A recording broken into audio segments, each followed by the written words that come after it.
Uma Vida com Propósitos, capítulo 31. Entendendo sua forma. Tu moldaste-me primeiro por dentro e depois por fora. Tu me formaste no ventre de minha mãe. Salmo 139, 13. Somente você pode ser você. Deus projetou cada um de nós de modo que não houvesse réplica em todo o mundo. Ninguém tem exatamente a mesma composição de fatores que o tornam exclusivo. Isso significa que ninguém mais na Terra será capaz de desempenhar o papel que Deus planejou para você. Se você não fizer a sua contribuição individual para o corpo de Cristo, ela não será feita. A Bíblia diz: existem tipos diferentes de dons, existem maneiras diferentes de servir e há diferentes habilidades para realizar o trabalho. No capítulo anterior, vimos as duas primeiras: seus dons espirituais, formação espiritual, e o seu coração, opções do coração. Agora veremos o resto de sua configuração. Forma: aplicando seus recursos pessoais. Seus recursos pessoais são os talentos naturais com os quais você nasceu. Algumas pessoas têm uma habilidade natural com as palavras, já nascem falando. Outras têm habilidades atléticas naturais, destacando-se em agilidade física. Outras ainda são boas em matemática, música ou mecânica. Quando Deus quis criar o tabernáculo e todos os utensílios para adoração, cuidou para que houvesse artistas e artesãos que fossem formados com destreza, habilidade e plena capacidade artística para desenhar e executar todo tipo de obra artesanal. Hoje em dia, Deus ainda concede essas habilidades, bem como milhares de outras, para que as pessoas possam servi-lo. Todas as habilidades vêm de Deus. Até mesmo habilidades usadas para o pecado foram dadas por Deus. Estão apenas sendo usadas para o mal ou de forma imprópria. A Bíblia diz: Deus dá a cada um de nós a habilidade para fazer bem determinadas coisas. Visto que as suas capacidades naturais vieram de Deus, elas são tão importantes e espirituais quanto os seus dons espirituais. A única diferença é que você as recebeu no nascimento. Uma das desculpas mais comuns que as pessoas dão para não servir é: eu simplesmente não tenho nenhuma aptidão a oferecer. Isso é ridículo. Você tem dezenas, provavelmente centenas, de habilidades inexploradas, desconhecidas e ociosas, que estão latentes dentro de você. Vários estudos revelaram que uma pessoa comum tem de 500 a 700 capacidades e habilidades, muito mais do que você imagina. Por exemplo, o cérebro pode armazenar 100 trilhões de fatos. Sua mente pode lidar com 15 mil decisões por segundo, como ocorre quando seu sistema digestivo está trabalhando. Seu olfato pode perceber até 10 mil odores diferentes. O seu tato pode detectar um elemento como um micron de espessura, e a sua língua pode detectar o gosto de uma parte de quinino em 2 milhões de partes de água. Você é um conjunto de habilidades incríveis, uma maravilhosa criação de Deus. Parte da responsabilidade da igreja é identificar e disponibilizar essas habilidades para servir a Deus. Todas as habilidades podem ser usadas para a glória de Deus.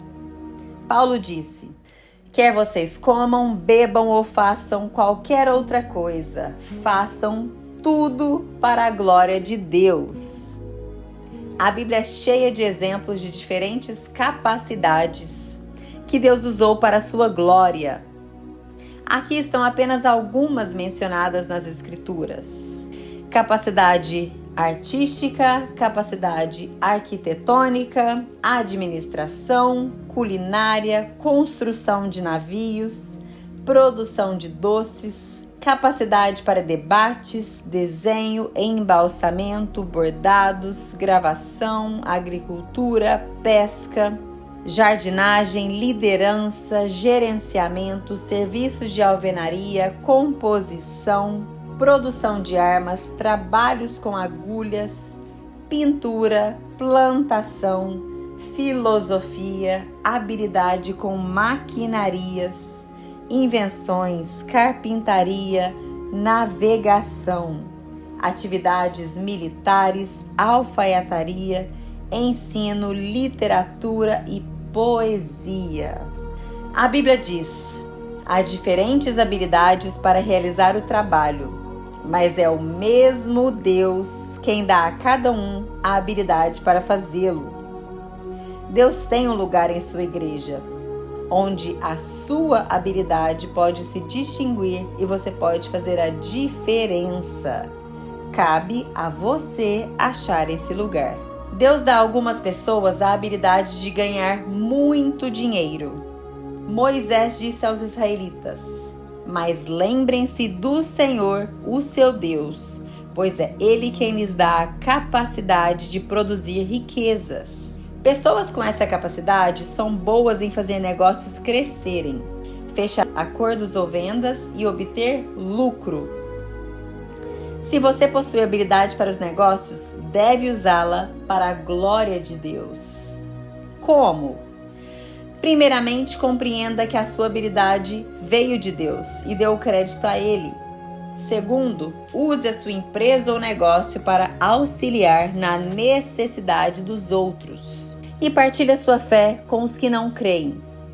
Terceiro, devolva ao menos o dízimo, 10% dos lucros para Deus, como um ato de adoração. E por fim, fixe para si a meta de ser um construtor do reino, em vez de ser um construtor de riquezas. Vou explicar isso melhor no capítulo 33. Deus quer que eu faça aquilo que eu sou capaz de fazer. Você é a única pessoa na Terra que pode usar as suas habilidades. Ninguém mais pode assumir o seu papel, porque ninguém mais possui a configuração exclusiva que Deus lhe deu. A Bíblia diz que Deus equipa você com tudo o que você necessita para fazer a sua vontade. Para descobrir a vontade de Deus para a sua vida, você deve examinar seriamente em que você é bom e para que não tem habilidade. Se Deus não deu a habilidade de cantar bem, não esperará que você seja um cantor de ópera. Deus jamais lhe pedirá que dedique a vida a uma tarefa para a qual você não tem talento. No entanto, as habilidades que você efetivamente tem são um forte indício do que Deus quer que você faça com a sua vida. São pistas para que você conheça a vontade de Deus para você. Se você for bom em projetar, recrutar, desenhar ou organizar, é seguro supor que os planos de Deus para a sua vida incluem tal habilidade de alguma forma. Deus não desperdiça habilidades. Ele combina o nosso chamado com as nossas habilidades. Suas habilidades não foram concedidas apenas para que você ganhe a vida. Deus as concedeu para que você exerça o seu ministério. Pedro disse: Deus deu a cada um de vocês algumas capacidades especiais. Estejam certos de as estarem utilizando para se ajudarem mutuamente, transmitindo aos outros as muitas espécies de bênçãos de Deus. Enquanto esse livro é escrito, aproximadamente 7.000 pessoas estão usando suas habilidades para o ministério na igreja de Saddleback, cumprindo todo tipo de serviço que você possa imaginar.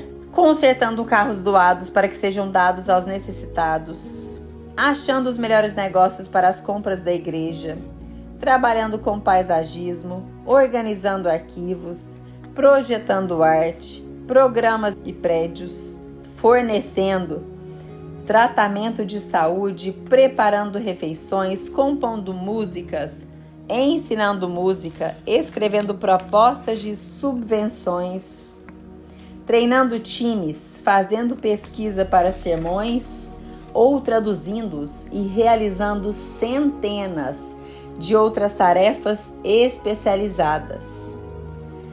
Dizemos aos novos membros: não importa no que você é bom, seja o que for, você deve estar fazendo para a sua igreja. Forma, usando o seu modo de ser. Não nos damos conta de que cada um de nós é verdadeiramente único. As moléculas de DNA podem se reunir em um número infinito de formas. A possibilidade de você algum dia vir a encontrar alguém exatamente igual a você é de 1 para 10 elevado a 2.400.000.000 de potência. Se você fosse escrever esse número com cada zero da espessura de 1 polegada, seria necessário uma tira de papel com 60.000 quilômetros. Uau! Para que você coloque isso em perspectiva, alguns cientistas acreditam que o número de todas as partículas do universo não passa de 10 seguido de 76 zeros. Um número muito menor que as possibilidades do seu DNA. Sua singularidade é um fato científico da vida. Quando Deus o fez, Ele quebrou a forma. Nunca houve nem haverá alguém exatamente igual a você. É óbvio que Deus aprecia a diversidade. Basta olhar à volta. Ele criou cada um de nós com uma combinação exclusiva de traços e personalidade. Deus fez os introvertidos e os extrovertidos. Fez as pessoas que gostam de rotina e as que gostam de variar. Fez algumas pessoas racionais e outras emocionais. Algumas pessoas trabalham melhor em tarefas individuais, enquanto outras trabalham melhor em equipe. A Bíblia diz: Deus age por intermédio de homens em maneiras diferentes, mas é o mesmo Deus que atinge os seus propósitos mediante todos eles. A Bíblia nos dá um monte de provas de que Deus usa todos os tipos de personalidades. Pedro era sanguíneo, Paulo era colérico, Jeremias era melancólico. Quando você vê as diferenças de personalidade entre os 12 discípulos, fica fácil entender porque algumas vezes houve conflitos interpessoais. Não existe temperamento certo ou errado para o ministério. Todos os tipos de personalidade são necessários para equilibrar a igreja e lhe dar sabor. O mundo seria um lugar muito chato se fôssemos todos apenas baunilha. Felizmente, as pessoas vêm em mais de 31 sabores. Seu modo de ser ou personalidade afetará como e onde você usará suas habilidades e dons espirituais. Por exemplo, 2 pessoas podem ter o dom de evangelização, mas se uma é introvertida e a outra extrovertida, esse dom será expresso de formas distintas. Marceneiros sabem que é mais fácil trabalhar no sentido das fibras da madeira do que do modo perpendicular a elas. Do mesmo modo, quando você é forçado a ministrar de forma contrária ao seu temperamento, cria-se tensão e desconforto. Exigem-se quantidades extras de esforço e energia, e os melhores resultados não são atingidos. É por isso que copiar o ministério de outra pessoa não funciona. Você não detém a personalidade de outra pessoa. Além do mais, Deus o fez para ser você. Você pode aprender a partir do exemplo de outras pessoas, mas deve filtrar o que aprende através de sua própria forma. Hoje em dia, existem muitos livros e ferramentas que podem ajudá-lo a compreender a sua personalidade, para que você possa determinar como usá-la para Deus. Como vidro colorido, nossas diferentes personalidades refletem a luz de Deus em muitas cores e padrões. Isso abençoa a família de Deus com intensidade e variedade, e também nos abençoa pessoalmente. É agradável fazer aquilo para que o Senhor nos preparou.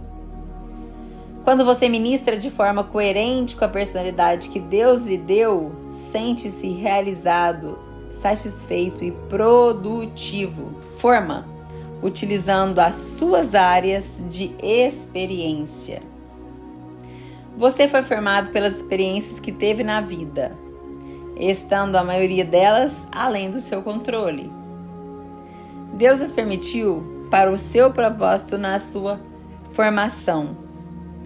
Ao determinar sua forma para servir a Deus, você deve examinar ao menos 6 tipos de área de experiências do seu passado. E aqui estão elas. Primeiro, experiências familiares. O que você aprendeu sendo criada por sua família? 2.